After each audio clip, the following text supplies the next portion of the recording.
evening and welcome. I'm Kristen Elizabeth Clark, standing on the red carpet at the Newberry Caldecott Wilder banquet. I have the great honor and pleasure of standing here with Chris Meyers, illustrator. I'm glad to be here. Illustrator extraordinaire.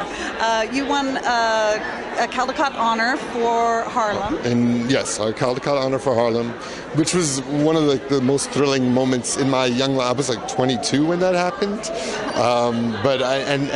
and it's just such a good family to be part of people who care about this work, who care about it in a serious way. You know, the strange thing about children's books, and I'm sure you know this, is that everybody seems to think that they have a good one in them. Everyone you walk to on the street is like, I got frogs, what about that? But this idea will blow your mind.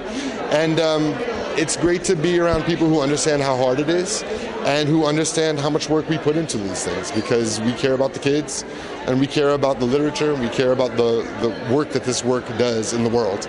Well, so you talk about the great family that you're with here in the world of children's literature, but you come from a pretty, you're kind of like royalty when it comes to... Well, I mean, I came in with a slight advantage. It's an advantage for me in my heart, you know, just the idea that I grew up not only knowing about the world, but knowing, you know, the other people in it and how important they were to my father. My father, you know, would always bring me home books from the ALA that were signed to me, and that was a thrill as a child. And it's such a gift for me to be able to sign books for the children of my friends now. So there is a continuum of people who make things and people who care about them. You have actually had the opportunity several times to work with your father. What's that been like? That's always good. It's always good. We speak very different languages, but we care about the same things. So seeing the conflict of those languages and the way that those languages rub up against each other is a gift. And I've enjoyed that. And as our relationship has grown through these books, it's been really exciting. What's in the pipeline? Anything new coming up? A book coming from Hyperion that celebrates pens. I go to a lot of prisons, youth in prison.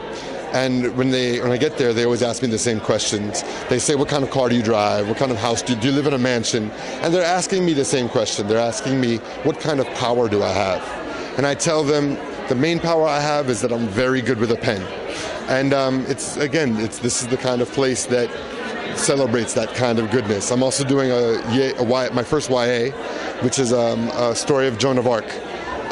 Because I'm excited to tell stories of everyone, but especially, you know, young women whose main issue is not necessarily what boy they like, but, I don't know, to liberate France. That's also a really cool thing that young women can do.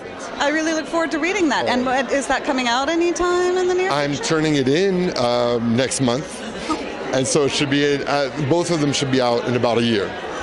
Well, congratulations, and it was such an honor and a pleasure to talk to you. Thanks. It's always good to talk to you.